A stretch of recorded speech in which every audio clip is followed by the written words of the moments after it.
I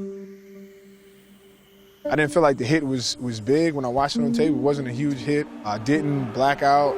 Felt a little woozy when I stood up, but I literally could not remember. Cole Beasley scored a touchdown on me earlier in the game. I had no clue. I saw the replay and I'm like, what? When did that happen? That's what I grew up on is, oh, you got, you're just you got dazed or you just got your bell rung. When in all actuality, it's like, no, your brain just pretty much shut your body off. Now it's restarting. Trying to find that line, like, hey, if it's concussion, get off. If it's the potential concussion, get off. I mean, if a professional won't take himself out of the game, how do you expect a kid to take himself out of the game? The stuff that I know now, I wish I knew back then because I would have played different back then. Because when guys get concussions in the NFL, you see it, and you hear it, it's visual. So it's up and close.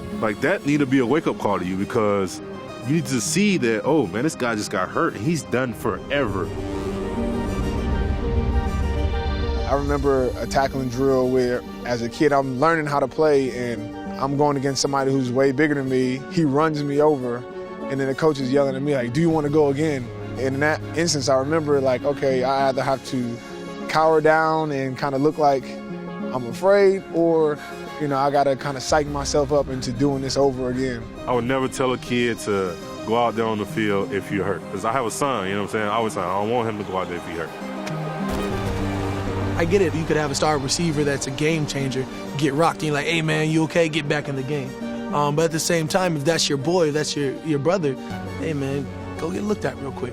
A lot of times I've had to tell on my own teammates, that I think they have a concussion. And almost every time I've done it, they have.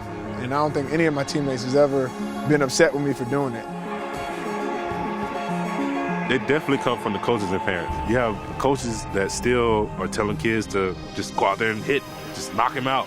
I've seen, adults come down and, say, hey, man up, or my son needs to man up, or he's whatever he is. Who instilled in us this idea of being man enough? What rationalizes us when we're younger to be like, hey, you got to man up? I'm man enough to know that I can't go out there and hurt my team by knowing that I'm concussed or I'm hurt. I'm man enough to know that I won't put myself in a situation to further hurt myself if I'm already hurt. I'm man enough to know that if you're my family, then you're going to support me regardless. And especially if I'm hurt, you should support me even more.